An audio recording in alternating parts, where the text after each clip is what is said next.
Pour moi, c'est l'un des meilleurs films adaptés de comic book de ces dernières années et peut-être le meilleur film de James Gunn à voir avec Superman. Ces Avengers ne peuvent pas vaincre Ultron. Pas seul. Oui, le professeur. Il n'y a pas de professeur ici. T'as de la poigne pour un tétard. Bien d'œil à ma nana. Alors, certes, il y a eu des scènes de panique, Banana. certains préjugés. Et on descend avec le lapin blanc au fond du gouffre. Eastwood. Clint Eastwood. Qu'est-ce que c'est que ce nom à la mort moelle l'œil? Sa vie dans une école. Pourquoi vous obstinez-vous à ne pas comprendre mon action? Bienvenue dans ce nouvel épisode de LCDS. LCDS, c'est le format critique de lundi sortie. On analyse un film ou une série. Et pour ce faire, je suis, comme d'habitude, avec Al. Bonsoir Al. Bonsoir Ista, comment ça va? Ça va et toi? Ça va, écoute, on reparle de James Gunn après notre épisode de la semaine dernière sur Superman. Voilà, là on parle de James Gunn, mais on va vers le passé cette fois, puisqu'on va parler de The Suicide Squad. Normalement, il y a déjà eu la miniature et tout ça, donc on sait déjà ce qu'on en pense. Mais avant, peut-être de parler de Suicide Squad, parlons du film originel, peut-être Suicide Squad de David Ayer, voilà, celui qui avait fait Fury. Tu te souviens de où tu étais quand tu as découvert ce film? Oui, j'étais au cinéma, j'étais la première, je crois. J'étais avec des potes et ouais, on l'a vu le soir, le mercredi soir, je crois. T'avais vu les retours avant d'aller au ciné ou pas? Je crois pas. Il me semble pas. Bah moi si, moi je me souviens on allait au ciné. Bah, c'était comme Batman vs Superman quand juste avant d'y aller, tu sais, c'était le soir. Et tu sais, j'étais avec mes potes quoi, et tu sais du lycée à l'époque, et tu sais tu regardes sur internet, où est-ce que les gens ils en disent et là tu vois l'hécatombe sur Batman vs Superman, et là c'est pareil sur Suicide Squad, c'est l'enfer déjà, tu vois que le truc il est mal noté déjà en fin de sortie et tout, enfin c'est l'enfer. Et on va peut-être parler vite fait du problème de production que ça a suscité, parce que Suicide Squad c'est censé être le 3e film de l'univers du DCU là, qu'a démarré Zack Snyder. Et on avait eu, tu te souviens, les premières bandes d'annonces à la Comic-Con, bandes d'annonces un peu sombres, un peu désabusées, etc. là, qui nous vendaient, moi en plus le trailer, je me souviens, je me l'ai repassé hein, quoi, tellement je l'avais trouvé cool quoi. Ouais, pareil. Oui, c'était, en fait, il y en a qu'un, oui, c'est celui de la Comic-Con, comme tu dis. Il y avait un ton très proche de toute façon des films de Snyder d'avant, quoi, les deux premiers, quelque chose de très sombre, très sérieux, etc. quoi. Et la bande-annonce, elle donnait vraiment envie, quoi. Tu te disais, ah oui, on va vraiment avoir la Suicide Squad, ça va partir, enfin, voilà. Et puis après, je sais pas si tu te souviens, mais on a eu des rumeurs qui étaient pas des rumeurs, hein, même c'était, le film a été, il y a eu des reshoots massifs, en fait, ajoutés au film pour ajouter des blagues, alléger le film, parce qu'on se souvient des retours de Batman vs Superman, qui ont été très mauvais, et qui a été attaqué surtout pour son côté, trop sombre, trop sérieux, etc. Et du coup, ils se sont dit, Marvel, ils font quoi à côté? Ah oui, c'est plus léger, ils font des blagues, on va rajouter des blagues. Sauf que le film, il a pas du tout été créé dans cette dynamique-là. Et du coup, il y a eu des reshoots massifs, il y a eu, le film a été remonté complètement par les monteurs qui ont fait la bande-annonce. Donc voilà, ça te dit à peu près le niveau d'expertise du truc. Il y avait même ce truc-là, je sais pas si tu te souviens du short de Margot Robbie qui avait été... Oui, bien sûr, ouais. Édité, qui avait été changé en post-prod, quoi, en tout cas pour le raccourcir ou l'autre. Enfin, vraiment, c'était des trucs trop bizarres, ces trucs-là. Et du coup, le film est sorti. Et qu'est-ce que t'avais pensé du film, Ista? Écoute, je vais te surprendre, mais j'ai pas détesté en vrai la première fois, parce que je suis très bon public, on va dire. Mais on va dire que c'est plus je l'ai revu, quand je l'ai revu, je me suis dit oui, effectivement, les gens ont raison, c'est de la merde, tu vois. Mais quand je l'ai vu la première fois, ouais, j'ai juste trouvé ça sympa sans plus, tu vois, mais je suis pas ressorti en mode, j'étais pas énervé ou quoi en fait. Bon, déjà je pense pas que c'était le projet que j'attendais le plus non plus du Extended Universe à l'époque, hein, voilà. Mais ouais, c'est quand je l'ai revu, ça a été plus compliqué. Mais là, le premier visionnage, j'avoue que j'ai fait ok, voilà, ça se regarde. Ok, tu me surprends. Moi, je l'ai revu là pour le podcast, malheureusement en version extended, enfin soi-disant extended, alors que ça rajoute pas grand-chose. Et ouais, moi j'étais avec un pote et on était un peu outrés par le film, etc. Et puis après, quand on a appris évidemment que ça a été remonté par l'équipe des bandes annonces, etc. Quand tu vois le film, le montage du film, tu comprends tout.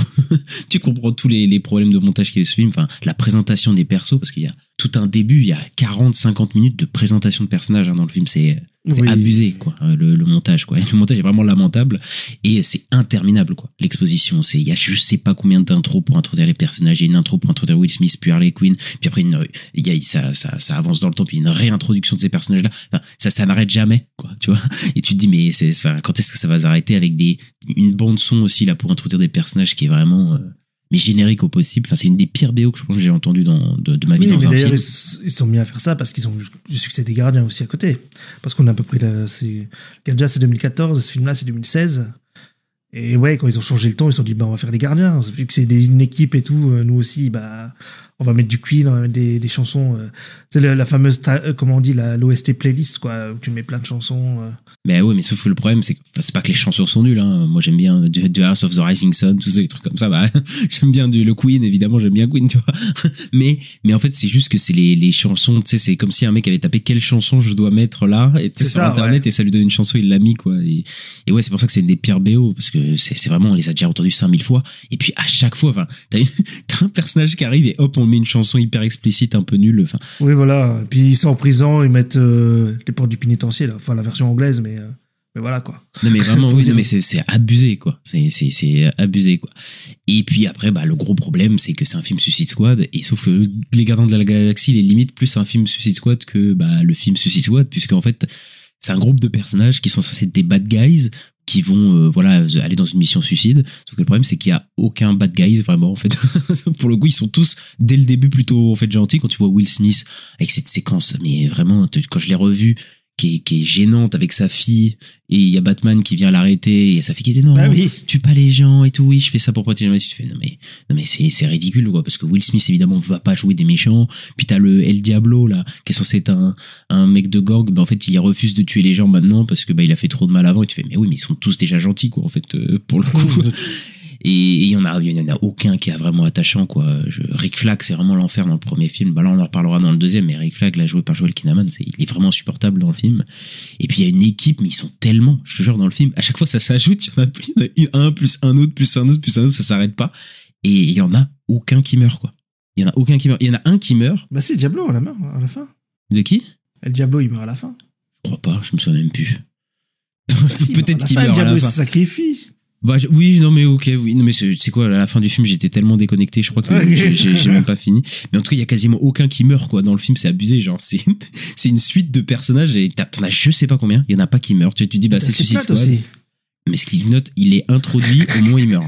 C'est-à-dire que c'est même pas un personnage du film, tu vois. C'est-à-dire qu'il arrive dans le film et même pas 2 minutes plus tard il meurt. Genre t'es en mode ok, c'est juste pour nous présenter le truc, mais en fait tu te dis mais oui, mais merci, mais c'est pas un personnage qui est existant dans le film, quoi. Donc en fait tu te dis c'est la Suicide Squad, mais bon, c'est pas vraiment la Suicide Squad puisque quasiment tout le monde survit. Et les dialogues, mais franchement les dialogues c'est abusé, quoi.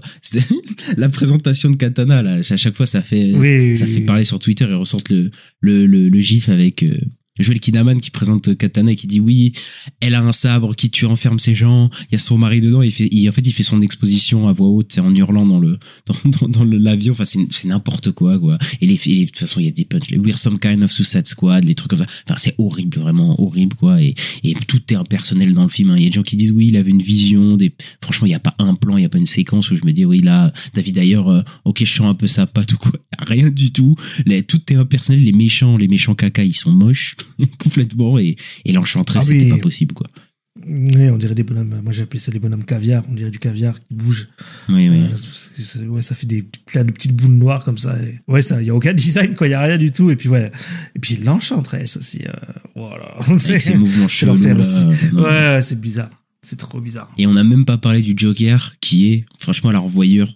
Je l'aimais pas, mais à chaque fois je le revois, je l'aime encore moins, quoi. C'est vraiment, il est horrible, quoi, en vrai. Non, mais vraiment, tu vois. Ouais, mais tu vois, je te disais que j'ai trouvé le film sympa à l'époque, mais dès le premier visionnage, j'ai détesté le Joker de Leto. Non, mais je crois que de toute façon, tout le monde a détesté, et puis Jared Leto, je crois que c'est à partir de là que c'est la pente descendante pour lui, quoi, dans sa carrière. Non, mais en fait tout est forcé avec ce Joker, en fait c'est insupportable, quoi. Les tatouages où le mec il a écrit je suis fou, enfin je sais plus ce que c'est quoi exactement, mais un truc en gros qui dit je suis fou, je crois, ouais Damage ou un truc comme ça, et tu fais mais jamais le Joker, enfin c'est tellement ridicule, quoi. Son rire il est complètement forcé. Il y a une scène où il y a plein de couteaux autour de lui, et tu fais, il s'est mis comme ça pour faire une baignade. Je fais, mais c'est ridicule, tout est ridicule. La relation avec Harley Quinn, elle est jamais vraiment explorée, même un peu problématique. Enfin, c'est vraiment, le premier Suicide Squad, c'est vraiment nul, quoi. Et ceux qui veulent la Ayer Cut, etc., oui, ce sera sûrement moins pire au niveau du montage du film, etc., mais je pense pas que ça aurait été un bon film.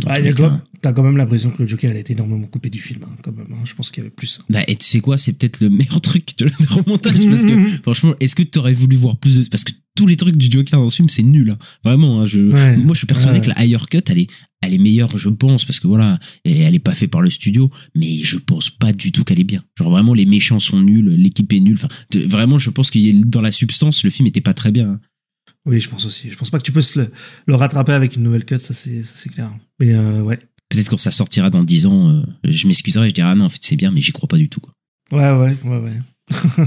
Après, moi, il y a un truc qui va me poser problème dans les suites, même dans ce Suicide Squad dont on va parler après, mais en fait, le fait qu'on voit plus le Joker et que Harley, tu sais, dans Birds of Prey, s'émancipe du Joker, mais en fait, on le voit pas du tout. En fait, ça me gêne un peu qu'on le voit pas du tout. Bah, en fait, on n'a jamais eu la relation vraiment toxique, quoi. Bah, c'est ça. On a jamais vu le truc, quoi. Tu fais, bon, bah, c'est un peu dommage d'avoir l'après Harley Quinn sans avoir le début et tout. Tu fais, bon, bah, c'est un peu con, quoi. Ensuite, bon, bah, James Gunn, on a déjà parlé plein de fois dans la chaîne. On va pas épiloguer 50 ans, mais bon, nous on aime plutôt bien James Gunn, voilà, on aime bien ses films de super-héros, même Horribilis, ses premiers films super et tout ça, on aime bien. Voilà, il aime bien, enfin voilà, il retranscrit plutôt bien l'univers des comics, son univers un peu cartoonesque, coloré, tout ça, nous on aime plutôt bien, mais on en a déjà parlé 50 fois dans la chaîne, de toute façon, je pense qu'on va pas en reparler là, de toute façon on va en reparler tout de suite après. Qu'est-ce que tu peux nous dire sur la production de ce deux Suicide Squad, Ista? Ouais, donc en mars 2016, quelques mois avant la sortie de Suicide Squad, Warner Bros. Ils ont annoncé qu'une suite était en développement. Dans un premier temps, le retour du réalisateur David Ayer et de Will Smith est annoncé. Et David Ayer va finalement être à la tête d'un autre film DC, Gotham City Sirens, qui ne sortira jamais. Qu'on ne verra pas. C'est un des nombreux projets d'ici qu'on ne verra jamais. Bah, c'est qui va se transformer en Bird of Prey, je crois, hein, Gotham City Sirens. Oui, mais tu te souviens, il y avait Birds of Prey, et puis après il y avait un autre projet, je sais plus c'était quoi. Enfin bref, il y a eu tellement de projets qui sont assemblés, qui ont été transformés, qui ont été perdus. Enfin voilà, quoi, c'est l'enfer, quoi. Une série de réalisateurs vont être envisagés pendant plusieurs années. Mel Gibson, Daniel Espinosa, Jonathan Levine et Ruben Fleischer notamment. Ouais, bah ça là, c'est ouais. Il y a des tâcherons, il y en a. Par contre, Mel Gibson, j'aurais bien aimé voir, j'avoue. Ça aurait été spécial d'art et tout, j'aurais bien aimé voir. Mais après, oui, je pense que le film était en développement de elle un peu pendant des années, quoi. Il y avait plein de scénaristes, etc. Il y a un petit événement qui s'est passé du côté de Marvel qui a, je pense, bouleversé tout l'univers d'ici jusqu'à aujourd'hui, hein. Oui, bah c'est le renvoi de James Gunn par Marvel, enfin par Disney. Après qu'il y ait eu des fameux tweets qui sont ressortis, voilà. Donc, James Gunn a été viré de chez Disney. Bah, Warner, on en profitait. Ils ont dit, bah, il était viré. Bon, allez, on va lui demander s'il veut pas faire un film chez nous, vu que ces films, ils fonctionnent bien, les gens, ils aiment bien et tout. Bah, voilà, ils lui ont demandé, alors, à la base, ils lui ont demandé, ils lui ont proposé de faire un film Superman, qu'il a refusé. Il a dit non, il se voyait pas faire un film Superman. Et il s'est dit, moi je veux faire The Suicide Squad, quoi. Ouais, et puis il y a eu plein de pitchs qui ont été proposés. Il voulait mettre Superman à un moment dans le film. Puis il y a eu, tu te souviens, Black Adam. Il devait être le méchant, même dans une version avec Dwayne Johnson. Sauf que Dwayne Johnson, il veut pas jouer le méchant. Donc voilà. En fait, il y a eu plein de versions. Et puis finalement, on a eu le Suicide Squad qu'on connaît maintenant. Puis après, il a été rappelé par Marvel pour faire Les Gardiens 3. Mais grâce à son renvoi, malheureusement, avec son renvoi, de Marvel, c'est peut-être ça aussi qui lui a permis d'être le chef de DC actuellement, quoi, le CEO de DC Studio, quoi. Je pense que sans ça, ça serait jamais arrivé. Bah oui, c'est ça. Donc c'est ça qui est assez fou. C'est ça qui est fou, quoi. Ouais, il y a l'effet papillon assez fou, clairement. Ensuite, le film a coûté 185 millions de dollars, voilà, et il est sorti en période juste après la réouverture des cinémas après le Covid, quoi, en 2021, et il a bidé, malheureusement, pour plusieurs raisons. Parce que après le Covid, de toute façon, la fréquentation en salle n'était pas super. Déjà. Mais surtout, je pense qu'il se trimballait aussi la réputation de l'ancien Suicide Squad, qui avait plutôt bien marché, hein, Suicide Squad. Le premier, il avait fait presque 800 millions. Ouais, très bon. Son score pour un budget de 150, donc il était vraiment bien. Mais il s'est fait défoncer par tout le monde, et je crois que même, tu sais, direct dans les mémoires, c'est dirais, était considéré comme un mauvais film, quoi, Suicide Squad. J'ai l'impression qu'il n'y a pas eu de... Même quand tu fais des suites d'un film qui est réputé comme très mauvais, parce que voilà, c'est toujours compliqué pour le film qui vient après. Après, il y avait aussi que, en ce moment-là, il y avait la stratégie de Warner qui était de faire de la sortie simultanée HBO Max Cinéma, qui fait que le film est sorti directement sur le net. Et donc, beaucoup l'ont vu sur leur ordi, quoi. Donc voilà. Mais en plus, il y a eu plein de films d'ici, parce qu'on n'en parle pas, mais qui n'ont pas eu une bonne répute, qui ont été mal reçus par le public, ce qui a entraîné à la longue un désintérêt du public pour le DCU. Voilà, parce qu'on parle beaucoup, le dernier film rentable du DCU, c'est Shazam. Shazam en 2019, je veux dire, tous les films après, ça n'a pas rapporté de l'argent, parce que voilà, l'univers avait plus aucune cohérence, les films n'étaient pas très bons, puis les films d'avant, en plus, voilà, on se souvient de Batman vs Superman, ça n'a pas été bien reçu, Suicide Squad non plus, Justice League, c'était la cata. Donc tu sais, il y avait tout ce truc-là de se dire, bon, c'est un peu compliqué de maintenir cet univers. Et voilà, là, on arrive à The Suicide Squad, est-ce qu'on n'attaquerait pas le filmiste, hein? On peut y aller. C'est parti.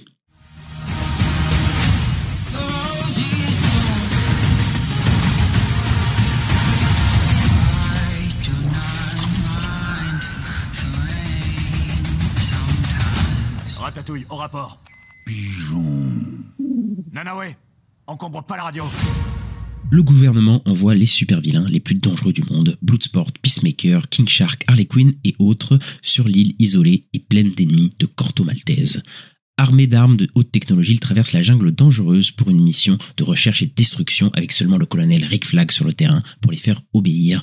Margot Robbie, Idris Elba, John Cena, Joel Kinnaman, Viola Davis, Sylvester Stallone, Daniela Melchior et plein d'autres acteurs. Ista, qu'est-ce que tu as pensé rapidement et sommairement de Suicide Squad? Ouais, là, je l'ai revu, j'avais déjà adoré à l'époque. J'ai réadoré. Voilà, c'est très bien, je le trouve super, c'est largement meilleur que le premier. Il y a la touche James Gunn, voilà, qui en plus, il y a son ton, et il est là et tout. Mais là, il y a un truc qui est en plus, c'est qu'il peut un peu plus se lâcher. Donc on retrouve un peu le James Gunn un peu sale gosse et tout de ses débuts, qu'on a plus dans Horribilis ou Super, ce genre de truc. Le côté trash, quoi.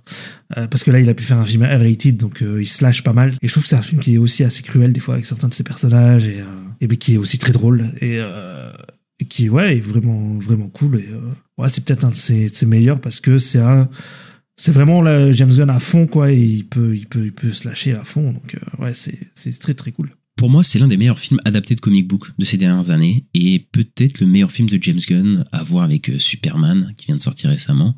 Mais ouais, moi je te suis. C'est vraiment l'un des meilleurs films.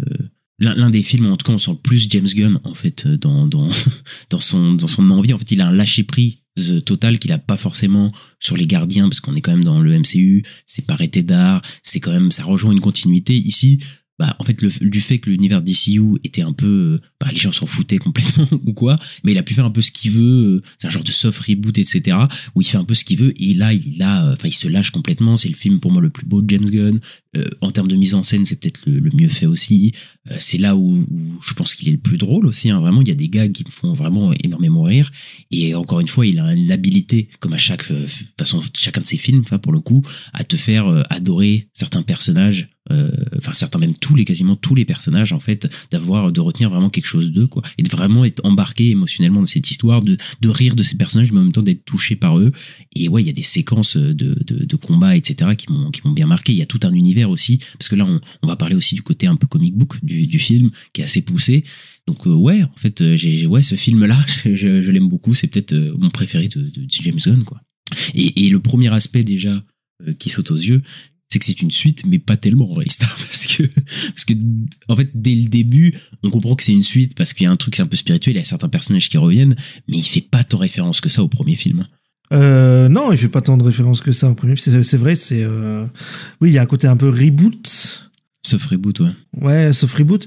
Mais après, je trouve que le film, dans la structure, ressemble un peu à l'ancien film, mais c'est comme s'il faisait ça. En fait, il faisait une bonne version du script de l'époque. Enfin, je sais pas, il y a un truc comme ça. Parce qu'en fait, c'est exactement la même histoire, quoi. C'est Waller qui envoie une escouade tuer des méchants. Et à un moment, il y a une scène dans le bar où ils deviennent un peu tout spot et machin. Et je trouve que, il y a un truc qui se ressemble pas mal entre les deux films. Mais sauf que, là, le film, il est bon, quoi. Je trouve que c'est une vraie bonne chose parce que, à cette période-là, le DCU, il était dans un état vraiment compliqué.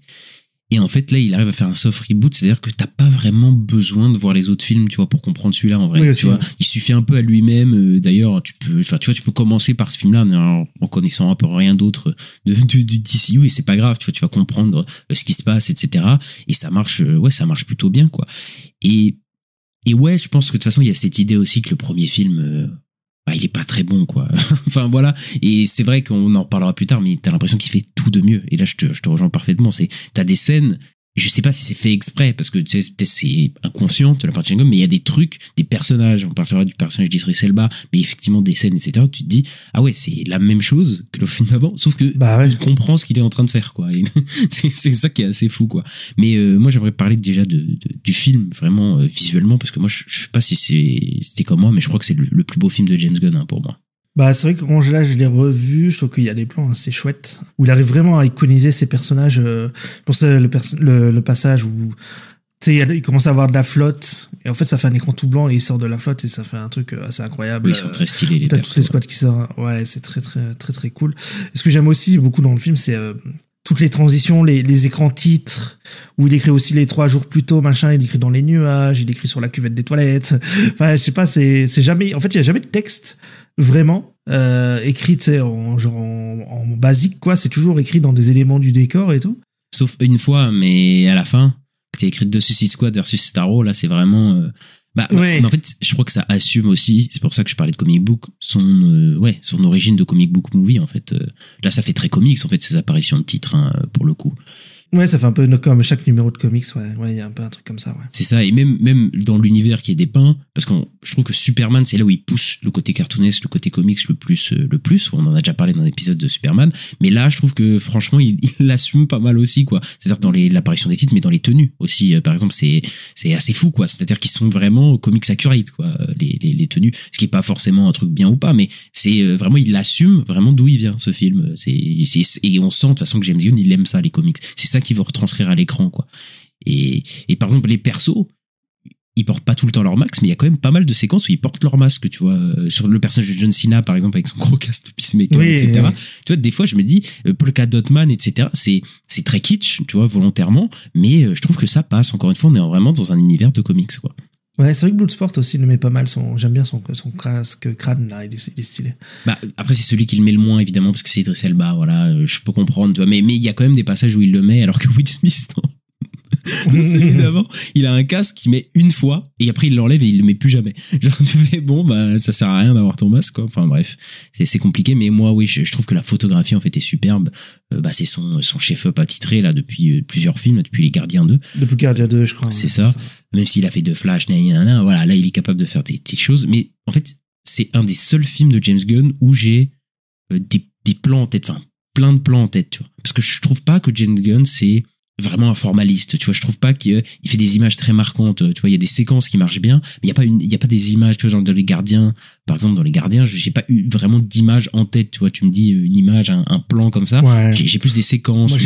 Moi, voilà, j'ai la séquence d'action dans le 3, par exemple. Oui, tu vois, il y a toujours des séquences qui sont pas mal, mais j'ai pas de plan en tête. Et là, vraiment, il arrive vraiment à poser des plans et des cadres qui sont vraiment magnifiques, quoi, pour le coup. Même si on retrouve toujours, de toute façon, des coups d'éclat dans son cinéma, je trouve. Mais il y a vraiment des plans qui marquent la rétine, quoi. Et la dernière partie du film, je la trouve magnifique, hein, comme toi, avec cette espèce de brume toute blanche avec la pluie.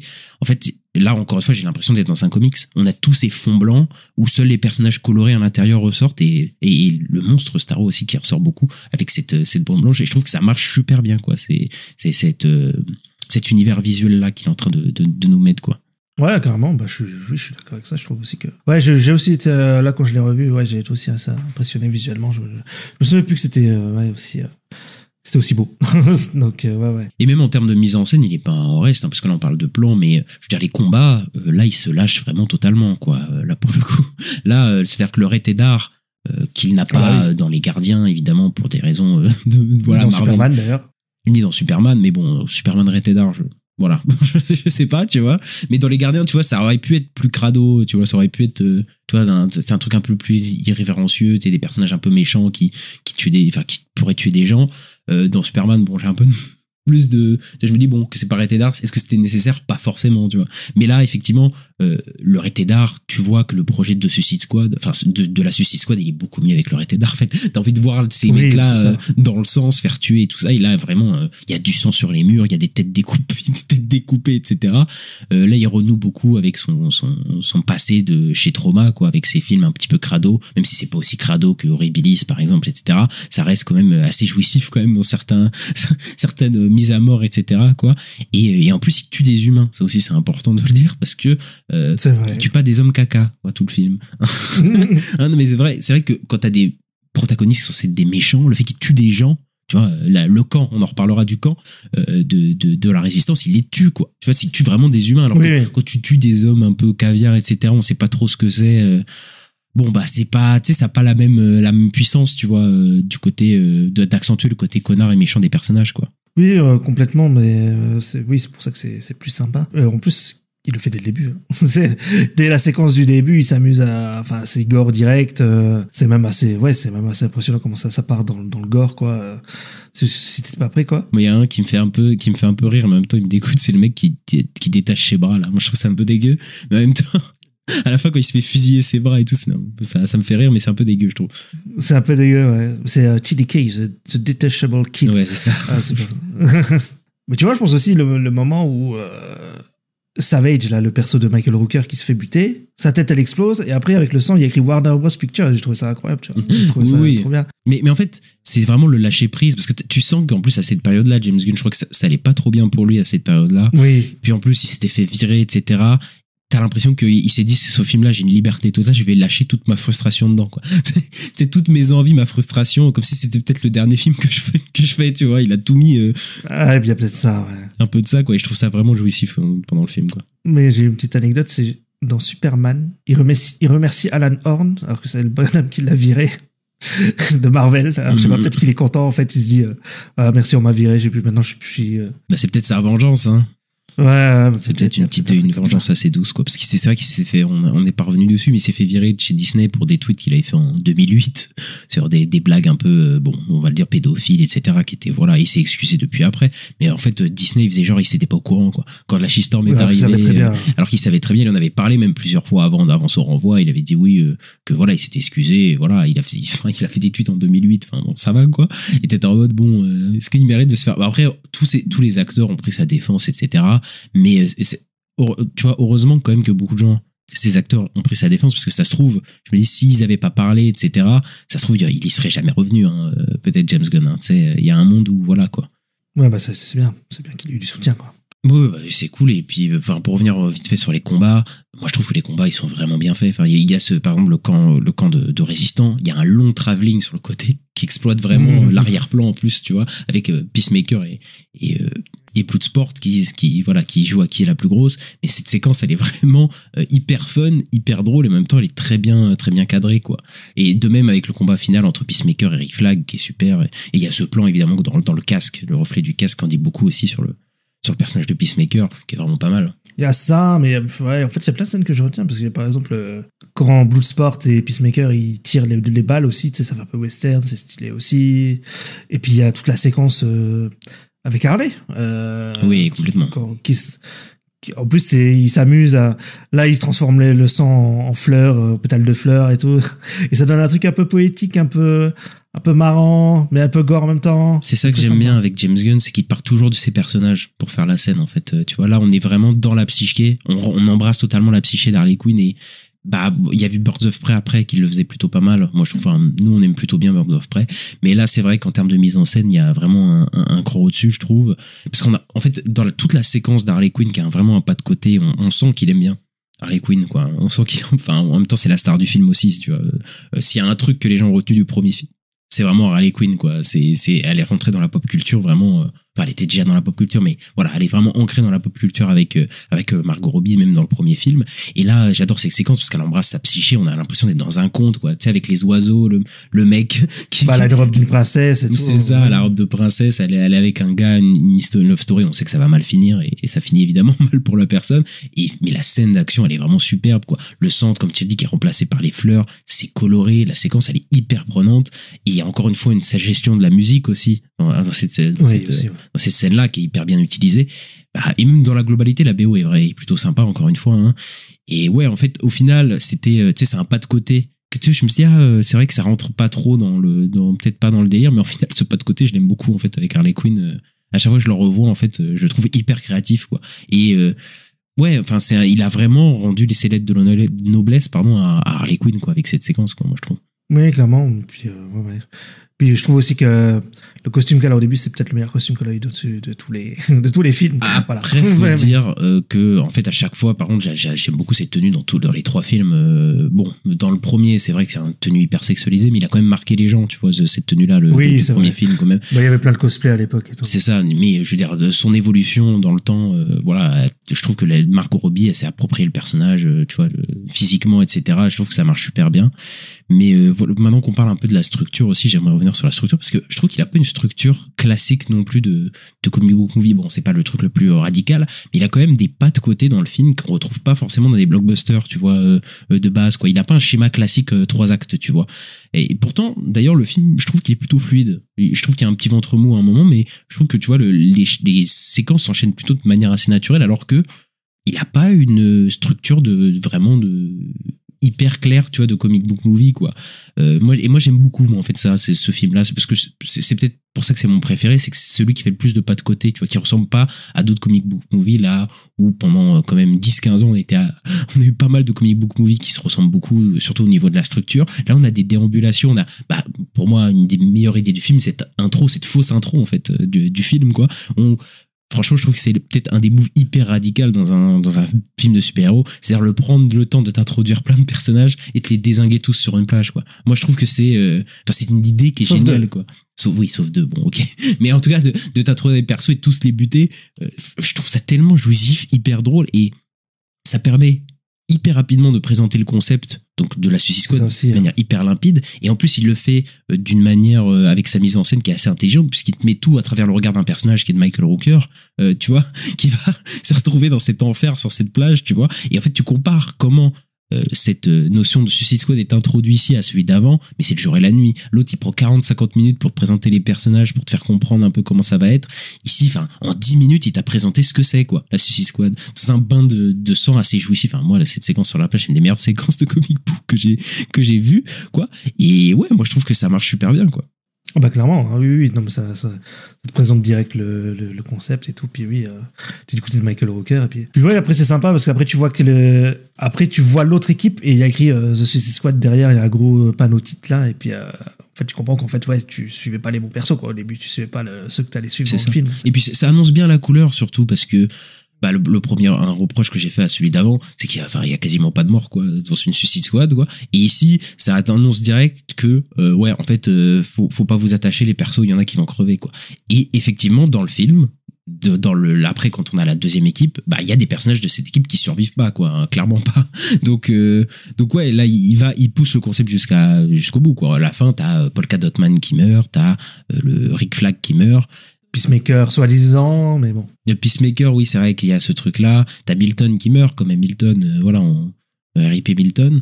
Et ouais. Non, mais voilà. Et après, bon, évidemment, il y a quelques-uns qui survivent, mais tu vois, il garde son concept, ce qui aurait été dû être le concept de base de la première Suicide Squad, qui n'a pas été respecté, quoi. Où à la fin, t'as plein de personnages qui sont encore en vie, alors que t'en as rien à foutre. Tu te dis, mais ils auraient été bien de juste les buter, quoi. Killer Croc, enfin, je sais pas, je dis Killer Croc, mais il y en a plein dans ce truc-là, quoi. Ouais, après je t'ai dit, il y a quand même Diablo, il y en a un qui m'a remis à oublier. Mais non, mais en fait, il est tellement pas marquant, ce perso, que j'avais oublié à la fin qu'il mourait. Par contre, moi, ouais, la mort de Polka Dot Man, je la trouve cruelle. Ouais. Parce que juste au moment où il dit, ouais, je suis un super-héros et tout content et tout, et le but, c'est juste Starro qui bouge une patte, quoi, et qui l'écrase, quoi. En vrai, c'est ça aussi qui est bien, c'est qu'il épargne pas les persos, quoi. C'est-à-dire que s'il doit mourir, il doit mourir. Et Polka Dot Man, moi aussi, il y a Rick Flag dans celui-là que j'aime plutôt bien, on reviendra après dessus. Quand il meurt, c'est vrai que je suis en mode, ah ouais, non, là, ça me fait chier quand même, tu vois. Mais aussi, c'est ça aussi d'avoir des enjeux, des vrais enjeux, des vrais personnages qui meurent, un peu de fatalité, quoi. Ça marche bien, moi, je trouve, dans le film. Après, c'est vrai que quand tu vois Polka Dot Man, tu fais, non, j'aurais voulu le revoir parce qu'il est très fun et tout. Oui. Merde, quoi. Surtout on est à la fin du film, en plus ils allaient partir et tout. Et voilà. Mais pour revenir encore dans la structure aussi, j'aime beaucoup les allers-retours qu'il fait en fait dans le temps. C'est un truc qui peut être hyper casse-gueule dans le montage, tu sais, faire des allers-retours en mode c'est ce qui s'est passé il y a 8 minutes, 5 minutes, mais je trouve qu'il le fait toujours de manière hyper intelligente et de manière hyper fun, encore une fois, tu vois. Dans le climax, quand il revient 8 minutes avant pour aller voir du côté de Idris Elba, etc. Enfin, je trouve que ça marche hyper bien, quoi, pour le coup, quoi. Et d'ailleurs... Ouais, je me suis dit pareil aussi, ouais. Tu parlais tout à l'heure du moment de la boîte de nuit, et c'est marrant parce que c'est un petit pas de côté du film, mais il ressemble énormément à celui du premier film, mais sauf que c'est tellement pas la même chose, quoi, dans ce moment-là, quoi. C'est-à-dire que t'as le contraste, en fait, où en fait dans celui d'avant t'as absolument rien de fun, et les personnages, genre je suis mort, ils essaient de créer une complicité qui ne marche à absolument aucun moment, quoi, qui te fait pas du tout attacher au personnage, alors que celle-ci elle fonctionne beaucoup mieux, elle est beaucoup plus fun parce que les personnages ils dansent vraiment. Enfin, t'as John Cena qui fait ses danses un peu connes, que tu vois, qui est assez drôle, et tu sens vraiment que le lien avec les personnages il est renforcé, surtout qu'il y a une scène avant aussi, ils s'expliquent un peu leur backstory, etc. C'est beaucoup plus fluide et ça marche. Ça fait un peu exposition, mais bon. Oui, ça fait un peu exposition le film, on va pas se mentir, mais je trouve que même dans sa manière d'exposer l'histoire, par exemple de Ratcatcher, quand tu sais t'as sur la fenêtre, tu vois ça commence un peu son flashback sur la fenêtre, tu sais, où elle regarde, elle pense à son père, et puis après ça va dans je crois qu'ils sont à Londres, je sais plus où ils sont. Non, ils sont au Portugal, je crois. J'ai oublié que c'était Taika Waititi d'ailleurs. Oui, quand tu le vois et tout, enfin tout ce moment-là, je trouve qu'il est super bien introduit, quoi. Après effectivement la scène a fait très moment exposition le truc, mais c'est toujours plutôt bien fait, je trouve, tu vois, c'est pas non plus, tu vois, c'est pas lourd non plus, quoi. Oui, je suis d'accord. Puis après, moi, je me dis, je l'accepte parce que ils sont dans un bus, ils se font chier, ils se discutent, quoi. Donc ça marche, tu vois. Ouais. Mais ça marche aussi parce qu'il y a une bonne alchimie, je pense, entre les personnages, quoi. Ils ont quelque chose à défendre en plus, quoi, pour le coup. Et c'est pour ça d'ailleurs qu'on est investi aussi dans cette histoire, hein. C'est à la fin, quand il y a le climax, un gros climax de 40 minutes, on va revenir tout de suite. C'est vrai que je suis investi de fou dans le combat Peacemaker, Rick Flag, Ratcatcher, tout ça. Enfin, t'es à fond, quoi. Et le climax, je le trouve intéressant puisque en fait, il y a une surprise un peu dans le climax, parce que tu penses, maintenant que j'ai revu le film, je savais exactement où j'allais, mais dans le premier film, tu sais, t'as ce climax avec Peacemaker où tu crois que c'est un peu ça, tu sais, la fin, un peu le dénouement, quoi. Tu sais, tu vois un peu. Tu penses pas que c'est Starro? Oui, ouais, mais non, mais tu vois, il y a tellement d'enjeux à ce moment-là avec Peacemaker, etc., que t'oublies un peu Starro, etc., et puis quand Starro arrive, tu sais, c'est vraiment, t'as l'impression que c'est un peu la cerise sur le gâteau, tu vois. Le truc, tu te dis, ok, là, on va aller, il y va encore à fond, quoi. Et le climax, moi, je le trouve hyper prenant avec Starro, qui a une super idée, quoi. Ouais, ça marche de fou, mais en plus, il y a un côté un peu flippant, parce que tous les étoiles qui vont sur la tête des gens, là, ça leur fait un gros œil. Ça fait très film d'horreur, mais film d'horreur, tu sais, un peu de l'époque, quoi. Les trucs d'extraterrestres. Ouais. C'est Body Snatcher, un peu, voilà. Ouais, voilà. Mais c'est bien dégueu, effectivement. En fait, Starro, c'est vrai qu'il est un peu dégueulasse, quoi. Il fait sortir sous ses aisselles des espèces de mini Starro. Déjà, c'est un peu dégueulasse, je trouve. Et en plus, d'ailleurs, maintenant que j'y pense, le méchant, enfin, ce méchant-là, Starro, il ressemble beaucoup à celui d'avant, techniquement, puisque celui d'avant, dans l'idée, c'est un peu l'idée de Body Snatcher, c'est que les gens deviennent des hommes merdes, là. Tu vois, il les contrôlait un peu, quoi. Je crois qu'il y a un peu cette idée-là. Sauf que c'était pas du tout incarné ici. Starro, déjà, je trouve, est assez touchant, au final, comme méchant, ouais, avec très peu de dialogue. Donc, quand on voit le Peter Capaldi, là, qui montre toutes les expériences qu'il lui a fait pendant 30 ans, par des petits dialogues, peut-être qu'il aurait mérité d'avoir plus de dialogues, je trouve, Starro, peut-être, mais en tout cas avec des petits dialogues, surtout le dialogue de fin où il meurt, où il dit moi tout ce que je voulais c'était flotter dans les étoiles, etc. Tu sais que James Gunn, on connaît ses obsessions pour les bestioles, tu vois, et toujours au final il a toujours une petite tendresse pour cela, quoi. J'ai vu une interview où il dit j'ai toujours adoré les monstres, parce qu'on lui demandait pour les kaiju, tout ça, pourquoi il y a tout le temps des kaiju dans ses films et tout.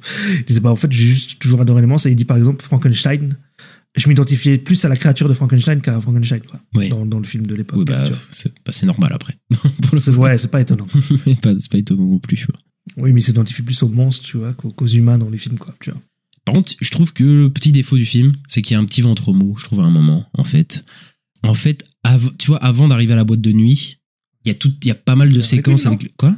C'est pas Harley Quinn, juste avant? Non, juste entre le moment d'Harley Quinn et le moment de la boîte de nuit. Il y a un peu ce moment où les personnages, ils voguent un peu, il y a un peu, on parlait de l'exposition dans le bus, etc., qui est pas mal faite, mais tu sais, tu sens que le film traîne un peu, tu vois, je trouve qu'il patauge un peu. Ça dure 10-15 minutes, franchement, c'est pas horrible. Ouais, c'est pas long. Mais je trouve qu'il y a un petit ventre mou, voilà, au milieu du film, pour le coup, parce que, voilà. Quand il explique pour sa mère, tout ça, là, c'est ce moment-là que tu parles. Qui explique pour ça? Paul Cadotman, quand il explique. Ah non, ça c'est génial. Tout son background et tout. Ce moment-là, il est génial, ce moment-là. Mais il y a un petit moment où tu sais, ils font pas grand-chose, il y a pas trop d'action, etc. C'est juste les personnages qui parlent un peu, qui voguent un peu, et ouais, je suis un peu en mode bon. Ça traîne un peu, mais c'est vraiment 10-15 minutes que je pinaille, hein, vraiment dans le truc, tu vois. C'est pas si long, tu vois. Ouais. Non, mais je vois même pas, en fait, d'où tu parles, mais. Parce que moi, j'ai l'impression que ça bouge tout le temps, en fait. J'ai pas eu en tout cas, j'ai pas eu ce sentiment-là, moi, personnellement. Parce que je vois la scène où ils sont tous en train de dormir et que King Shark, il a failli me manger Ratcatcher et tout, mais je la trouve sympa, la scène, tu vois. Ah, mais ça, je crois que ça, c'est avant que Harley Quinn se fasse. Oui, c'est avant Harley Quinn, quoi. Mais non, mais vraiment, c'est vraiment 10 minutes, tu vois. C'est vraiment le passage exposition. Tu sais, avant d'arriver à la boîte de nuit, ils parlent de qui ils doivent aller chercher, etc. Tu sais, enfin, c'est des petits trucs où ça bouge beaucoup moins. Je trouve qu'il y a l'humour, il y a beaucoup moins d'humour. Parce que là, on va parler de l'humour, mais l'humour, enfin, moi, il me fait énormément rire, le film, pour le coup. Moi, le passage du camp de la résistance où ils se font le concours de mythe, le moment où ils se rendent compte que c'est de la résistance, mais qu'est-ce que c'est drôle, quoi, ce moment-là, quoi. Ouais. Ils ont buté toute la résistance. Après, c'est Waller qui leur a dit c'est les ennemis, ils ont capturé Rick Flag et tout. Donc c'est normal. Après, voilà, ils ont juste suivi les ordres, quoi. Mais bon, ils ont buté pas les bons gars. Ouais, mais en plus, je suis mort parce que ça aussi, t'as l'impression que c'était vraiment méchant. T'as pas l'impression qu'ils étaient tant de remords que ça. Ils sont en mode, oh ouais, bon, on a fait un peu de merde, mais voilà, quoi. Tu vois, c'est dans le truc, quoi. Et puis moi, Milton, le gag sur Milton, il est trop drôle, quoi. En fait, à la fin. Parce que, en plus, à la fin, quand il meurt, Milton, quand tu le vois juste. Milton. Mais non, mais tu le vois juste avant, il traîne avec eux, il court avec eux, et tu fais, mais qu'est-ce qu'il fout là? Qu'est-ce qu'il fout là? Tu dis, mais reste chez toi, Milton. Qu'est-ce que tu fous là? Et puis il meurt, et puis, enfin, vraiment, moi, Milton et Harley Quinn à la fin qui appelle Bloodsport Milton, c'est trop drôle parce que la meuf elle a tellement pas été dans l'équipe pendant un moment qu'elle sait même plus qui est qui, quoi. Enfin, c'est n'importe quoi. Oui, bah moi c'était un problème que j'avais un peu avec le film. Je trouve que Harley, en fait, elle passe 3/4 du film pas avec eux. Donc en fait elle arrive dans la dernière partie dans l'équipe, quoi. Et donc je sens pas tellement une alchimie entre elle et les autres personnages, en fait. Ça c'est peut-être un problème que j'ai un peu avec le film. Ouais, je vois ce que tu as l'air. Parce que par contre les autres, les 5 autres, oui, je trouve que voilà, ils sont tous ensemble, il y a une vraie alchimie, un vrai truc. Alors les Queen, ça fait un peu pièce raccrochée, je trouve, tu vois, il y a un truc comme ça. Bah après c'est le contre-coup de l'avoir lui donné sa propre intrigue, etc. Ouais, c'est ça. Donc moi j'aime beaucoup, mais effectivement après quand elle rejoint l'équipe, elle est un peu à côté, quoi. Tu vois, de l'équipe, c'est un peu ça, ouais. On va dire heureusement qu'il y a le film d'avant pour la relation avec Rick Flag, quoi. Pour voilà, tu vois, il y a quand même un attachement quelque part, quoi. Et les personnages, c'est le fort de James Gunn à chaque fois. Il arrive à les rendre drôles, à les rendre classe, un peu ridicules, mais toujours un peu touchants, voilà. Et oui, bah on l'a dit, mais les persos c'est des vrais connards, quoi. Ils l'assument et c'est cool, quoi. Même s'ils sont pas tous des connards. Ratcatcher, par exemple, elle est pas connard du tout. Paul Cadotman, c'est pas un connard non plus, hein. Ouah, quand même, hein, tu vois, genre. Bah, en tout cas, il est taré, il est complètement taré, quoi. Oui. Après, connard, bon, ça se dispute, mais j'ai pas l'impression par sa mère. J'ai pas l'impression qu'il ait de remords ou quoi, tu vois, de regret sur ce qu'il fait, sur ses actions ou quoi. Il est vraiment dans le truc, quoi. Mais après, lui, il est taré, c'est un autre genre, quoi.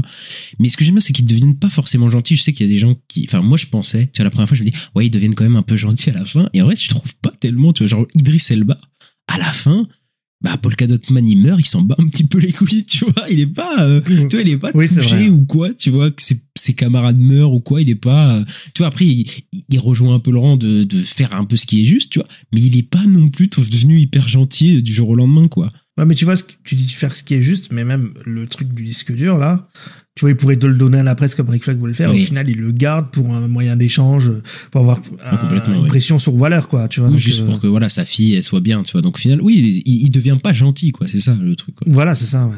Après, oui, ils ont sauvé, on a la ville d'un kaiju géant. Bon, après, voilà, quoi. Oui, mais il devient pas un personnage gentil, par exemple, direct, quoi. Non.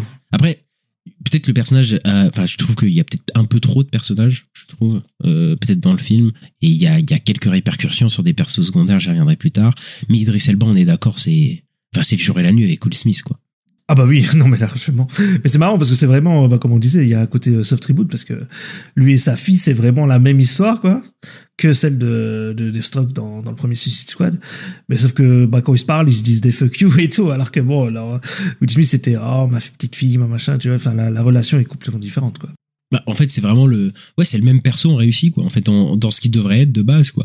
Et c'est vrai qu'on sait, enfin, je sais pas si c'est la même, c'est fait exprès ou pas, mais c'est vrai que la différence, elle est flagrante, quoi. C'est-à-dire que là, on a vraiment un connard, et puis, juste le fait de choisir Idris Elba, il incarne beaucoup plus le bad guy que Will Smith, en fait. Enfin, Will Smith, c'est vraiment le good guy dans tous les films. Il a même un côté un peu paternaliste, là, sur les bords, dans le premier film, où il fait la leçon un peu à tout le monde. Nani, tu devrais faire ci. C'est pas du tout un méchant, alors que là, Idris Elba, enfin, tu sens vraiment que le mec, c'est un mec un peu, voilà, un méchant, quoi, tu vois. Et même, effectivement, sa relation avec sa fille. Ce passage, il est hyper drôle, tu vois. Quand il lui fait la leçon sur, pourquoi t'as pris cette merde? T'aurais pu aller chercher quelque chose d'autre. Pourquoi tu t'es fait avoir? Au lieu de juste de lui dire, c'est pas bien. Il dit, non, c'est pas bien. C'est que tu te fais attraper pour des trucs de merde comme ça, quoi. C'est une vraie relation dysfonctionnelle avec son enfant. Enfin, c'est pas juste, oui, bon, tu devrais, maman, elle est pas sympa avec moi. Peut-être qu'on devrait vivre ensemble. Tu devrais arrêter. Oh là là, c'est vraiment trop mielleux et tout. Harley Quinn, moi, je vais le dire. Je pense que c'est le seul rôle du DCU ancien qui devrait revenir, enfin qui est pas déjà revenu en tout cas, mais qui devrait revenir, quoi. Parce que c'est-à-dire que à chaque fois que je la vois, je me dis qu'elle est vraiment née pour jouer le rôle. En fait, c'est fou à quel point, enfin, elle pourrait le jouer même encore 15 ans, tu vois, je trouve le rôle d'Harley Quinn, parce que, enfin, vraiment, ça lui colle à la peau. Enfin, elle s'est vraiment réapproprié le personnage, et moi, je vois qu'elle, que tu vois en live action dans Harley Quinn, je vois qu'elle. Ouais, parce qu'en plus, c'était casse-gueule pendant longtemps, on en parlait, de Harley Quinn quand c'est arrivé, c'était nouveau, quoi. Donc, Margot Robbie, clairement, dans les 3 films, elle le gère super bien, c'est de toute façon. Donc, mais en plus, elle a une vraie évolution quand même, parce qu'elle démarre de très loin avec Suicide Squad et Birds of Prey. Je trouve qu'elle avait une vraie évolution, une vraie trajectoire, son personnage qui était vraiment intéressante. Et là, je trouve que c'est vraiment dans la continuité de Birds of Prey, en fait, ce film-là. Tu vois, sur le personnage sur le respect du personnage et l'intérêt du personnage d'Harley Quinn, quoi. C'est vraiment dans la continuité de Birds of Prey. C'est vraiment, il est vraiment bien traité, tu vois, son personnage. C'est que c'est sorti après, en fait. C'est sorti 1 an après, ouais. 1 an après, c'est vraiment dans la continuité. Et d'ailleurs, James Gunn, il a dit que c'était la meilleure actrice avec qui il avait travaillé, Margot Robbie. Ouais, il a dit que c'est vraiment impressionnant et tout. Parce qu'en plus, elle fait toutes ses cascades elle-même et tout. Enfin, elle est vraiment impliquée dans le rôle d'Harley Quinn, quoi. Et ça sent que c'est vraiment un rôle qui lui tient à cœur, quoi. Après, ça m'étonnerait pas qu'elle revienne, parce que bon, elle a eu un gros succès avec Barbie, c'est qui est un film Warner. Là, on parle de Warner d'ici. Et puis James Gunn, il a travaillé avec elle, il l'aime beaucoup. Donc, tu vois, je vois pas pourquoi il le ferait pas revenir, mais bon, voilà, on sait que ça se trouve le personnage, je sais même pas s'il se reviendra à un moment, parce que là, c'est pas du tout question de Joker, de Harley Quinn, tout ça, on n'est pas du tout là maintenant. Mais c'est vrai que ouais, s'il y a un personnage qui devrait revenir, ce serait vraiment celui-là. J'aimerais bien, quoi. Après, en plus, tu compares au premier film où le premier film, ça l'a sexualisé à mort. Enfin, il y a des plans sur ses fesses toutes les 5 secondes, c'est abusé, quoi, sur son corps, etc. Et tu fais, ouais, bon, t'es pas obligé, éviter d'être les gros beaufs, quoi, toutes les 5 secondes quand même, quoi. Clairement, ouais, c'était chiant. Et franchement, même ce film, il arrive, enfin, ça c'est un des forces de James Gunn, les personnages, mais il arrive à me faire aimer Rick Flag quand même. Alors que c'est un personnage qui est même un peu osef dans le film, etc. Mais je trouve qu'il est plus cool, quoi. Joel Kinnaman, tu vois, je m'attache plutôt à lui, alors qu'il a pas grand chose à défendre, etc. Mais là, je trouve que dans l'énergie du film, dans sa synergie avec les autres personnages, il est pas chiant, parce que dans le premier film, il est vraiment chiant, il est horrible. Il est horrible. Et là, vraiment, je me suis vraiment attaché à lui, et même quand il meurt, j'étais un peu triste, tu vois, pour son personnage. Ouais, moi aussi, oui, non, je trouve qu'il est vachement plus attachant dans ce film-là que dans l'autre.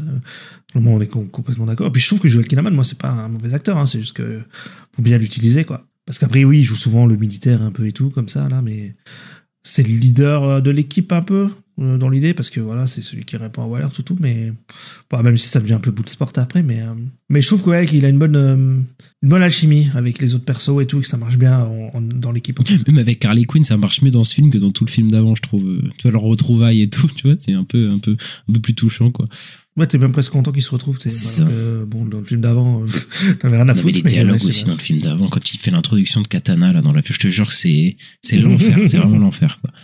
Peacemaker, la révélation du film, je pense, parce que ouais, John Cena, t'as l'impression qu'il est né pour ça, et il a vraiment dévoilé son potentiel comique sur le grand écran, parce que je crois qu'avant John Cena c'était compliqué, il était dans Fast and Furious, je crois, 9, mais enfin son perso bougon là, qui est censé être le méchant frère de Dom et tout ça, c'est pas très bien, alors qu'ici, enfin, Bumblebee aussi.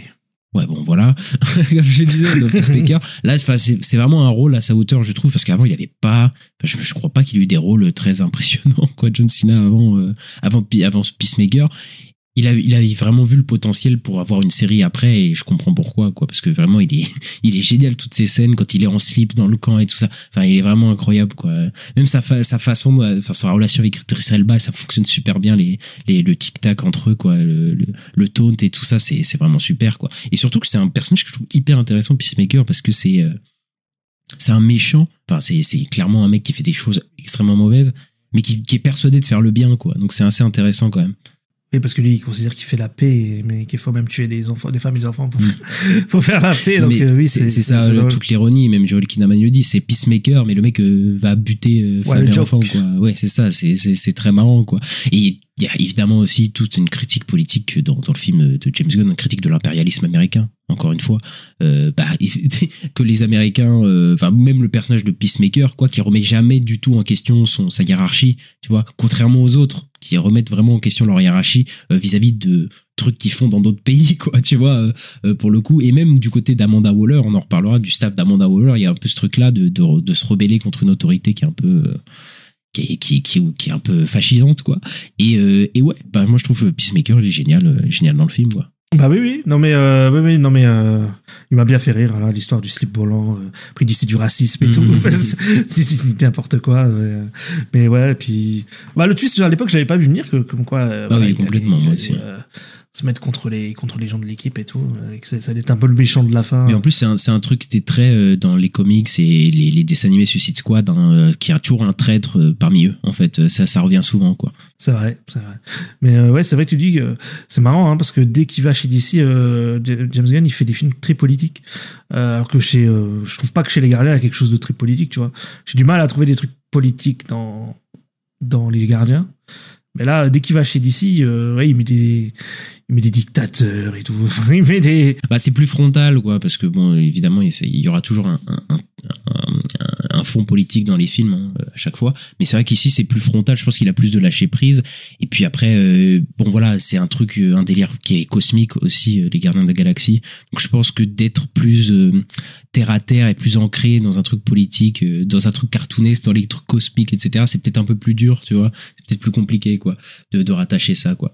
Après, je dis ça, mais dans Gardien 3, il y a quand même ce truc sur la maltraitance animale, etc. Bien sûr, mais il y a toujours plusieurs trucs, il y a toujours des trucs comme ça, quoi. Et puis, c'est un groupe quand même juste la conception du groupe, d'un groupe de laisser pour compte, tu vois, de bad guys, etc. C'est déjà un positionnement, quoi. Ratcatcher, voilà, qui est joué par Daniela Melchior, qui est assez attachant dans le film. Je pense que c'est un peu le cœur émotionnel, en fait, de la team, quoi, pour le coup, Ratcatcher, quoi. Oui, c'est le personnage le plus attachant, je dirais clairement. En fait, elle est super gentille, là, le perso. Tu sais, ils sont tous méchants, mais elle, tu sais, même Kick Shark, elle lui fait confiance, tu vois. Mais c'est pour ça que je dis que c'est le cœur émotionnel de l'équipe, c'est que c'est la seule qui est voilà, en fait, qui est attachante et qui est vraiment gentille, en fait, avec à peu près tout le monde, qui a envie que ça se passe plutôt bien, tu vois, qui a en plus une backstory assez triste. Et puis elle a une relation avec Idris Elba qui est assez touchante, dans le sens où il y a un truc un peu relation un peu parent-enfant, mais qui en fait jamais trop, tu vois. C'est jamais dans ta gueule, ou c'est jamais trop poussé le truc, mais tu sais, tu comprends tout assez rapidement quand elle leur raconte sa backstory, et ils ont des légers échanges, des échanges de regards aussi, où tu comprends un peu tout d'une possible affection qu'ils auraient entre eux, mais sans en faire jamais trop. Et ça, je trouve, c'est vraiment super. Ça donne vraiment, émotionnellement, du coup, ça me touche vraiment pas mal, quoi, ce qu'il a fait avec ça, quoi. Ouais, ça marche bien. Puis moi, ce que j'aime beaucoup, c'est avec Sébastien, hein, oui. le rat qu'elle a toujours, qui fait coucou, qui veut lui donner une feuille, qui veut être tout gentil avec lui et tout, mais lui, il supporte pas. Il y a un payoff à la fin qui est hyper touchant aussi, le moment où il y a tous les rats, etc., où voilà, elle lui dit, voilà, elle lui dit pas, mais elle lui fait comprendre que tout va bien se passer, attend que les rats passent, et lui, il essaie de contrôler sa peur et tout. Ça marche super bien, je trouve, ces passages-là, quoi. Oui, puis même la toute fin du film, c'est il caresse Sébastien qui se met sur sa jambe et tout, c'est mignon, quoi. C'est un petit peu le côté Batista qui caresse Rocket à la fin du film, tu sais, un peu ce truc-là, pour le coup. Il y a un peu ce truc-là, ouais. Polka Dot Man, moi à chaque fois que je revois Polka Dot Man, c'est le perso le plus hilarant, en fait, pour moi, du film. Vraiment, Polka Dot Man. Juste le running gag qui voit sa mère partout, et que c'est ça son trauma, je trouve que ça donne des scènes incroyables, quoi, vraiment. Mais en fait, à chaque scène où il est là, il a un truc, c'est hilarant, je trouve, moi, Polka Dot Man. Oui, il y a une scène dans la boîte de nuit où tu vois tout le monde avec la tête de sa mère. C'est trop drôle.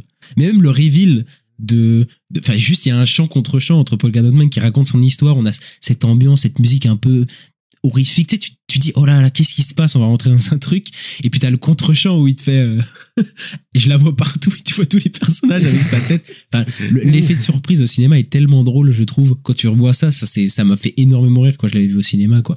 Et à la fin, enfin, le truc à faire, Starro, qui est en fait l'image de sa mère qui est en Starro et qui tabasse des buildings. Enfin, merci, quoi. Tu vois, juste pour cette image-là, tu te dis merci, quoi. Ouais, non, mais c'est vrai que ça n'est plus drôle, mais je le trouve aussi assez attachant, finalement, je l'aimais bien. Plus le truc, ce qui m'a fait des débats pendant le film aussi, c'est, il fait quoi? Tu sais, Peacemaker, il dit, il fait quoi? Il lance des pastilles, et après, oui, il lance vraiment des pastilles, quoi. Même le fait qu'il doit vomir les pastilles et tout. Enfin, vraiment, je trouve que c'est vraiment bien trouvé. Et sa mort, elle est légendaire, évidemment. Je trouve hyper drôle, quoi. Mais c'est là que c'est la force de James Gunn, c'est qu'il a pris vraiment un perso, mais ridicule, tout le monde s'en fout dans le lore de DC, un truc un peu oublié qui doit dater des années 50 ou je sais pas quoi, et puis il en fait quelque chose de vraiment chouette, quoi, attachant et tout, et voilà, ça se trouve maintenant, pour le cas d'Otman, on va le retrouver dans des comics et tout, tu vois, enfin, il est fort pour ça, quoi, il est vachement fort pour ça, je trouve. King Shark, voilà, on retrouve encore son obsession pour les créatures, il en faut toujours dans l'équipe, sinon il se sent pas bien, James Gunn. Et ouais, il est très drôle, moi je trouve, King Shark. Quand il monte sa main, il dit juste main, enfin tu vois, dans le meeting, enfin il y a toujours des trucs comme ça, et il est assez attachant. C'est un enfant un peu. Oui, c'est ça, il est assez touchant au final dans sa corner, même s'il a des moments un peu effrayants où, enfin, il bouffe des gens et il a failli bouffer Ratcatcher à un moment, quoi, mais ouais, je le trouve au final assez touchant dans sa candeur, en fait, ouais. Ouais, mais tu vois, tu parlais de scènes marquantes et tout, quand il déchire le mec en deux, là. C'est une super image, oui. Ouais, le plan, il est incroyable. Oui, mais il est super plan, ouais. Enfin, à chaque fois dans le film, on se retrouve, quoi. Et même du côté d'Amanda Waller, parce qu'Amanda Waller, qui est jouée par Viola Davis, qui est absolument géniale, vraiment dans le rôle, à chaque fois, elle a un regard, etc. Elle a un côté hyper blasé, hyper sérieux, oui, que je trouve vraiment, vraiment super pour le personnage, quoi. Et ouais, on a tout le groupe qu'on va retrouver, certains dans Peacemaker, donc sa femme, de Jennifer Holland, le mec avec sa barbe, que j'oublie tout le temps son nom, mais Economus, je crois, John Economus. Voilà, qui est là. Et en fait, est-ce que c'est pas un peu les fans, les geeks qui se rebellent un peu contre l'autorité américaine, tu vois, parce que ces personnages-là, c'est un peu des personnages de geeks, tu vois, de fans un peu, tu sais, au début ils prennent des paris pour savoir qui c'est qui va surveiller, etc. Est-ce que c'est pas un peu nous au début du film, tu vois, je me dis un peu de ça, et à la fin, j'aime bien que ça se rebelle contre un peu cette autorité américaine, quoi, parce que c'est un peu ça tout le film aussi à la fin, c'est que tu vois, tu peux pas rester neutre face aux atrocités que l'autorité américaine peut faire, tu vois, tu peux pas juste être un soldat qui obéit aveuglément comme Peacemaker, tu vois, il faut que t'aies un peu une conscience un peu de ce qui se passe, et c'est aussi dans les petits bureaux que des gens peuvent se rebeller contre cette autorité là, quoi. Ouais, j'avais pas vu le truc comme ça sur l'histoire des geeks, mais oui, ça après, marche. je dis les geeks, c'est plutôt les fans, mais les geeks, voilà, les fans de super-héros aussi, donc tu vois, je mets un peu ça aussi dedans, quoi. Mais par contre, le perso qui tape, qui assomme avec le club de golf, là, il me dit rien, ce perso, on le voit dans Peacemaker? Je crois pas du tout. Je crois pas du tout. Mais ouais, il y a les deux autres, quoi. Ouais. J'ai essayé de plus faire attention, parce qu'à l'époque, moi, je sais que ces persos-là, je les avais pas trop, tu vois. Bon, après, ils sont en fond, hein, c'est vraiment, voilà. Mais je trouve que c'est plutôt. Oui, mais là, comme on a vu Peacemaker, tu vois, c'est des persos qui ont été développés après. Oui. Donc, je me disais, c'était peut-être intéressant de revoir, mais en fait, il en fait pas grand-chose non plus dans le film. Oh non, c'est très secondaire, tu vois. Mais je trouve qu'en fait, ce qui se passe, c'est plutôt sympa de ce côté-là, tu vois, de Amanda Waller. Alors que dans le film de base, Amanda Waller, elle est dans des bureaux, ils viennent la chercher, et puis elle repart, quoi. Enfin, tu vois, il y a même pas. À un moment, elle bute des gars, elle bute plein de gars, à un moment. Là, oui, en fait, quand ils viennent la chercher, elle les bute et ils se barrent de l'endroit où ils sont, quoi. Et tu fais, ouais, bon. Ouais, c'est ça. Ils traitent pas le staff de la même manière. Ce staff-là, c'est pas traité pareil, quoi. Maintenant, il y a un petit problème, je trouve, au niveau des persos, c'est peut-être qu'il y en a trop, et du côté des méchants sud-américains, je trouve que c'est pas non plus très réussi, hein. Je parle pas de Starro, hein, mais le personnage joué par Peter Capaldi, il est assez caricatural, qui est pas un problème, mais je trouve qu'il a pas grand-chose à défendre. Enfin, tu vois, c'est juste un mec un peu fou, quoi. Il m'a quand même fait rire à un moment quand Ratcatcher lui dit ouais, vous voulez que j'envoie des rats dans votre cul, il dit vous serez surpris de la réponse. Oui, mais il dit des trucs un peu bizarres, hein, un peu tu vois, on sait qu'il a des kinks chelous, ce personnage, ouais. Voilà, qui est assez, de toute façon le film est drôle, mais après le personnage, je trouve qu'il a pas grand chose à défendre, et je trouve que c'est à peu près pareil aussi du dictateur, parce que enfin t'as le le roi un peu de ce pays-là, où je sais pas, c'est le président, puis qui meurt et qui est remplacé par un autre militaire. C'est le président qui par un autre, et puis à la fin il meurt, et puis il y en a un autre qui veut le remplacer. Mais c'est pas non plus très incarné, l'autre militaire, etc. Et même la résistance, enfin le personnage là, je crois que c'est Alice Braga, je crois qu'il le joue, qui est le personnage de la résistance. Au final, il est pas très poussé non plus, tu vois, ce personnage-là, on le voit au début, on se dit ils vont l'accompagner, au final elle va dans son coin et à la fin elle reprend le contrôle de son pays, mais bon, voilà, c'est pas des persos, tu vois, tu te dis, bon, ils sont là, mais ils sont pas très poussés, quoi. Peut-être parce qu'il y a trop de personnages et James Gunn, je pense qu'il a un fond politique qui l'intéresse dans ce pays-là, etc. Mais voilà, il a pas tellement creusé ces personnages-là, quoi. Non, pas plus que ça, c'est vrai. C'est celui qui l'a le plus poussé, c'est celui qui met avec Harley Quinn, quoi. Bon, encore pas vraiment, mais c'est plus Harley il l'utilise pour l'histoire d'Harley, quoi. C'est ça. Bon, bah voilà, on aime beaucoup de Suicide Squad, choquant, on aime bien James Gunn, voilà. Toi, c'est ton film préféré de James Gunn? C'est lequel ton préféré? Bon, en vrai, c'est dur à dire, parce que Gardien 3, j'avais vraiment adoré. Là, Superman, il mûrit pas mal, je l'ai vraiment aimé aussi, donc... Ah, c'est dur, hein? Ouais, c'est dur. Si tu devais faire un top, tu ferais quoi? Si je devais faire un top? Bah, allez, je sais pas, j'ai envie de mettre Superman en 1, quand même, parce que c'est le... C'est frais dans ta tête, aussi. Voilà... Peut-être de Suicide Squad en 2 et 3e Gardien 3. Allez, on va dire ça. Ok. Et il reste 2 films de super-héros. Tu peux le faire. Tu veux que je continue? Vas-y. Ok, Gardien 2, Gardien 1. Ok. Moi, je pense que je mettrais en 5e les Gardiens 1 aussi. Au revisionnage, c'est celui que j'aime le moins. En 4e, je mettrais les Gardiens 3, je pense. Et là, ça devient compliqué. Là, ça devient compliqué. La 3e, 2e place, je sais pas, tu vois, j'hésite. Je dirais peut-être en 3e, je dirais les Gardiens 2. Et après, en fait, le problème, c'est Superman, je sais pas trop où il va mourir, etc. Mais je dirais 2 Superman et 1 de Suicide Squad pour l'instant. Mais il y a moyen que ça change, que ça s'interchange. Même les Gardiens 2, là, je l'ai revu, oui. C'est vraiment mon préféré des Gardiens. Et au final, peut-être que c'est peut-être mon préféré, je sais pas. Mais en tout cas, oui, il y a plusieurs, voilà. Et j'ai plusieurs préférés chez James Gunn, je pense. Et voilà, on suivra les aventures de James Gunn dans son prochain film, qui est une suite de Superman, mais qui est pas trop une suite de Superman, on sait pas trop. De toute façon, on verra bien. Mais voilà, on a fini aujourd'hui avec The Suicide Squad. On espère que vous avez aimé cet épisode. N'hésitez pas à mettre le petit pouce en l'air et 5 étoiles selon la plateforme dans laquelle vous nous écoutez. Ça nous fait toujours plaisir, c'est sympa pour le référencement. À nous suivre sur les réseaux sociaux, @la nuit des sorties sur Twitter, X, Blue Sky, YouTube, TikTok, etc. Et on est disponible sur toutes les plateformes d'écoute, voilà, Apple Podcast, Acast, Spotify, Deezer, etc. Et voilà, on se retrouve très bientôt pour parler des news de la semaine et des 4 fantastiques de Marvel Studios. Voilà, donc on se retrouve très bientôt, Ista. Eh bah oui, à bientôt. Ciao. Flame on.